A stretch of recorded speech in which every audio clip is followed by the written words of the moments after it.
ஆன்மீக நண்பர்களே, இன்றைய ஆன்மீக தகவல்கள் பகுதியில் உலகில் மிகச்சிறந்த கடவுள் யார் என்பதை பற்றி பார்ப்போம். உலகத்தில் மிகச்சிறந்த கடவுள் அப்படி யாருன்னு கேட்டால் இந்த கேள்விக்கு ஒரு சரியான பதில் கிடையாது. ஏன்னா இது நம்பிக்கை, கலாச்சாரம், ஆன்மீகம், அனுபவம் ஆகியவற்றை பொறுத்து தான் இருக்குது. பொதுவாக சிலர் கருத்துக்களை சொல்கிறாங்க. இந்து மதத்தில் சிவன், விஷ்ணு, சக்தி ஒரே பரம்பொருளின் பல வடிவங்களாக இருக்கக்கூடிய தெய்வங்கள்னு சொல்கிறாங்க. ஏகம் சத் விப்ரா பகிதா வதந்தி, சத்தியம் ஒன்றே, இதை பல பெயர்களால் அழைக்கிறாங்க. பௌத்தவ மதத்தில் கடவுளை விட புத்தர் காட்டிய வழி துக்க நிவாரணம் அப்படிங்கிறதான் முக்கியமாக சொல்லப்படுது. இதே கிறிஸ்துவ மதத்தில் அன்பின் கடவுள் இயேசு கிறிஸ்து வழியாக அறிமுகமாகக்கூடியது தான் கடவுள் அப்படின்னு சொல்கிறாங்க.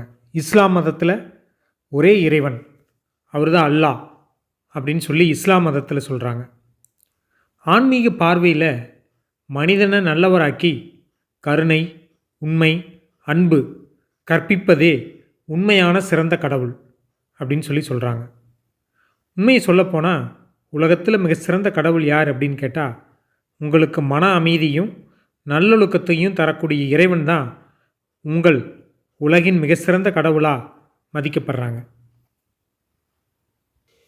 அறிவியலும் ஆன்மீகம் இணைந்த பார்வையில் கடவுள் அப்படிங்கிறது என்னென்னா, கடவுள் அப்படிங்கிறது ஒரு மனித வடிவம் கிடையாது.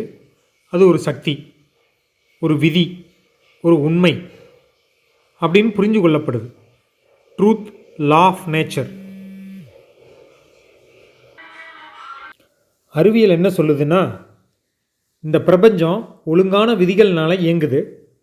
ஈர்ப்பு விசை, கிராவிட்டி, ஆற்றல் மாற்றம், எனர்ஜி, காரணம் விளைவுகள், கேஸ் அண்ட் எஃபெக்ட்ஸ், எதுவும் விதி இல்லாமல் நடக்கிறது கிடையாது. அதாவது அறிவியனுடைய பார்வையில் இந்த விதிகள் தான் பரம்பொருள்னு சொல்கிறாங்க. ஆன்மீகம் என்ன சொல்லுதுன்னா, அந்த விதிகளை உணர்ந்துட்டோம்னா மன அமைதி, விழிப்புணர்வெல்லாம் கிடைக்குன்னு சொல்லுது. ஆசை, கோபம், பயம் இதெல்லாம் குறையும் போது ஒரு அமைதி பிறக்குது. கடவுள் அப்படிங்கிறது ஒரு உள்ளுணர்வு, கருணை, சத்தியம் அப்படின்னு சொல்லலாம். ஆன்மீகத்தினுடைய பார்வையில் உள்ளே இருக்கக்கூடிய விழிப்புணர்வு தான் கடவுள் அப்படின்னு சொல்கிறாங்க. நன்றி ஆன்மீக நண்பர்களே.